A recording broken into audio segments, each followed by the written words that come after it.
কয়েকজন মার্কিনী স্টেট ডিপার্টমেন্টের যারা এসেছিলেন এখানে, তারা নিশ্চয়ই বাংলাদেশে বা ঢাকায় কাচ্চি বিরিয়ানি খেতে আসে। তারা এসেছিলেন একটি পার্টিকুলার অবজেক্টিভ নিয়ে। বাংলাদেশের কেনই বা আসলে আরাকানে রাখাইন রাজ্যে করিডোরের প্রয়োজনীয়তা পড়ছে, তাহলে মার্কিনীদের এখানে ইন্টারেস্টটা কি? এইটা হবে একটা উপযুক্ত কাভার, তার মাধ্যমে আমরা রোহিঙ্গাদের গল্পটা বলে রোহিঙ্গাকে রিপ্যাট্রিয়েট করতে হবে মিয়ানমারে।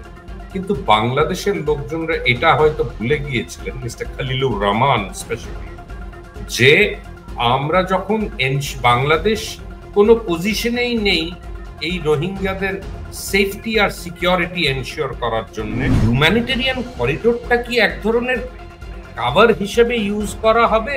এটা আমরা কিন্তু আগেও দেখেছি। মার্কিন যুক্তরাষ্ট্র এই ধরনের প্রজেক্ট আগেও করেছে অন্যান্য জায়গায়।